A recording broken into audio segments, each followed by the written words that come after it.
Hello everyone, I'm Payam and now I'm going to teach you class 10 standard poem 4th अभिनव मनुष्य। जैसे कि आप यहाँ पर देख ही सकते हैं, हम यहाँ पर पढ़ने वाले हैं अभिनव मनुष्य, जिसे लिखा है रामधारी सिंह दिनकर जी ने। इस वीडियो में हम इस पोयम को करेंगे रीड और नेक्स्ट पार्ट में हम देखेंगे इसके क्वेश्चन आंसर। अगर आप मेरे चैनल पर न्यू हैं तो आप सब्सक्राइब जरूर करिएगा और अगर आपको वीडियो पसंद आए तो लाइक भी जरूर करिएगा। इस कविता के द्वारा बच्चे स्नेह, मानवीयता, भाईचारा आदि का महत्व समझ सकते हैं। भाईचारा यानी कि होता है ब्रदरहुड। आज की दुनिया विचित्र नवीन, प्रकृति पर सर्वत्र है विजय पुरुष आशीन। हे बंदे नर के करो में वारी विद्युत भाव, हुक्म पर चढ़ता उतरता है पवन का ताप। है नहीं बाकी कहीं व्यवधान, लांग सकता नर सरित गिरी सिंधु एक समान। तो जैसे कि यहाँ पर जो हमारे पोएट है, कवि है, वो यहाँ पर कह रहे हैं कि जो आज की दुनिया है बहुत ही ज्यादा विचित्र है और एडवांस है, यानी कि नवीन है। जो इसे समझ सकता है इस दुनिया को, उसके लिए नवीन, जो इस दुनिया को समझ सकता है उसके लिए ये दुनिया बहुत ही ज्यादा एडवांस है। जो नहीं समझ सकता इस दुनिया को, उसके लिए विचित्र है, यानी कि अजीब है और नई भी है। प्रकृति पर जो हमारा प्रकृति है यानी कि इन्वायरमेंट है, नेचर है, इस पर जो मनुष्य है इसने क्या कर लिया है, पूरी तरीके से अपने कंट्रोल में कर लिया है। जैसे कि हम इलेक्ट्रिसिटी बना सकते हैं कोल से, वाटर से। हम टेम्परेचर को भी हम कई बार मेंटेन करते हैं। जैसे कि अगर आपके रूम, आपका घर हो, घर में आप देखिए आप एसी कूलर यूज करते हैं, उससे क्या करते हैं हम, हमारे जो रूम का हम टेम्परेचर कम ज्यादा कर सकते हैं। तो आज का मनुष्य क्या है, बहुत ही ज्यादा एडवांस है और उसने अपने वश में सारी चीजों को कर लिया है प्रकृति की। और अगर आज का मनुष्य चाहे तो वो एक ही बार में गिरी और सिंधु जैसी भी नदी को एक ही बार में पार कर सकता है। इस तरीके से यहाँ पर कवि कह रहे हैं। यहाँ आप इमेज में देख सकते हैं, जैसे कि आप देख सकते हैं यहाँ पर हमें स्पेस का दिया गया है, सैटेलाइट्स दी गई है। यहाँ पर स्पेस पे दो लोग गए हैं, एरोप्लेन है, हेलीकॉप्टर है, जो सिग्नल्स है सैटेलाइट्स को देने के लिए। हम कई तरीके के ट्रांसपोर्ट यूज करते हैं, हम इलेक्ट्रिसिटी बनाते हैं, हम मिसाइल्स, हमने कितनी बड़ी बड़ी मिसाइल्स, चंद्रयान 1, चंद्रयान 2 जैसी मिसाइल्स इसरो लॉन्च करते रहती है। तो हम क्या करते हैं, इस तरीके से आज का मनुष्य बहुत ही ज्यादा एडवांस हो चुका है। हम तो पानी में भी सामान लाना ले जाना, वो भी बहुत ही ज्यादा वेट अमाउंट में हम सीख चुके हैं। आज का मनुष्य क्या है, बहुत ही ज्यादा एडवांस है। जैसे कि आप यहाँ मिडल में देख सकते हैं, यहाँ पर ये कुछ तो भी कंप्यूटर पे सिग्नल्स दे रहे हैं, अपना वर्क कर रहे हैं। नेक्स्ट हम रीड करेंगे, यह मनुज जिसका गगन में जा रहा है यान। यान यानी कि जो हमारा रॉकेट है उसे ही यान कहा गया है। कांपते जिसके करो को देखकर परमाणु, यह मनुज जो सृष्टि का श्रृंगार, ज्ञान का, विज्ञान का, आलोक का, आगार का, व्योम से पाताल तक सब कुछ इसे है गेय। यह परिचय मनुज का, यह न उसका श्रेय, श्रेय उसका बुद्धि पर चैतन्य उर की जीत, श्रेय मानव की असीमित मानवों से प्रीत, एक नर से दूसरे के बीच का व्यवधान तोड़ दे तो बस वही ज्ञानी, वही विद्वान और मानव भी वही।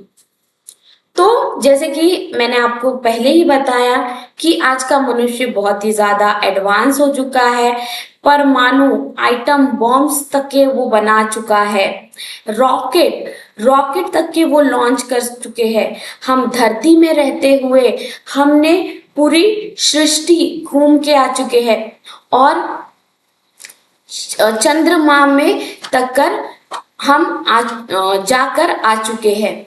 तो आज का मनुष्य कितना एडवांस हो चुका है। जो आज का मनुष्य है वो बहुत ही नॉलेजेबल है, बहुत ही ज्यादा बुद्धिमान है, जो कर ले तो वो करके ही दिखा देता है। इस तरीके से यहाँ पर कवि कह रहे हैं। नेक्स्ट हम देखेंगे कविता के आशय। इस पद्य भाग में वैज्ञानिक युग और आधुनिक मानव का विश्लेषण हुआ है। जैसे कि मैंने आपको बताया, इस कविता में जो वैज्ञानिक यानी कि साइंटिस्ट और आधुनिक दुनिया यानी कि जो ये मॉडर्न जनरेशन है, इसके बारे में इस पोयम में एक्सप्लेन किया गया है।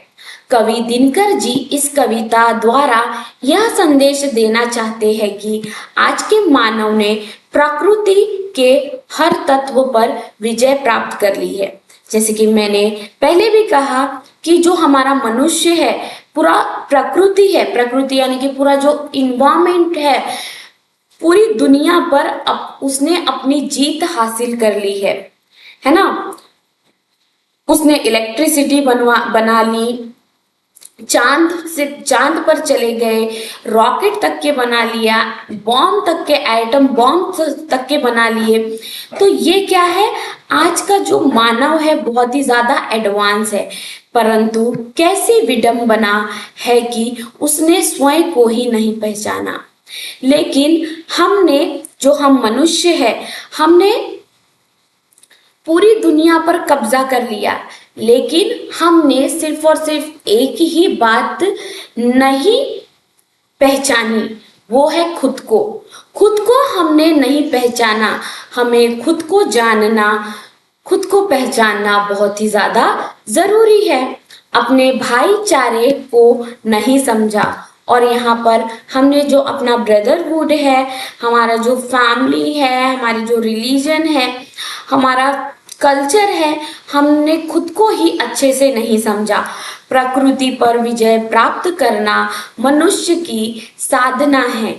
मानव के बीच स्नेह का बांध बांधना मानव की सिद्धि है। जैसे कि हमें पता है, आज हम झगड़ते रहते हैं, रिलीजन हो या फिर धर्म के आधार पर हम जो दूसरे धर्मों से लड़ते हैं, जो एक दूसरे धर्म के लोग एक दूसरे को अच्छा नहीं देख पाते, झगड़ा करते हैं, और जो हम अपने ही जो कजन्स हो गए, रिलेटिव्स हो गए, हम झगड़ा करते हैं।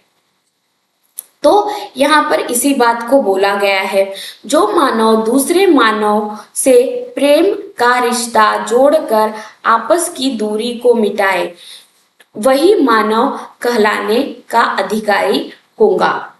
तो यहाँ पर वही बोला गया है कि हमें अपने ईगो को साइड में रखकर, अपने झगड़े को साइड में रख के, हमारे रिश्तों को जो है, जो हमें अच्छे से मिलजुल कर रहना चाहिए। यहीं पर पोएट ने यहाँ पर मैसेज दिए हैं। नेक्स्ट हम देखेंगे, यहाँ पर दिया गया है कवि जी का परिचय। कवि रामधारी सिंह दिनकर जी का जन्म सन 1908 को बिहार प्रांत के मुंगेर जिले में हुआ। तो ये है यहाँ पे फोटो दी गई है जो कि है रामधारी सिंह दिनकर जी की। इनका जो बर्थ है 1908 को हुआ बिहार के मुगले जिले में। पहले वे रेडियो विभाग में काम करते थे, बाद में एक सरकारी कॉलेज में प्राध्यापक बने।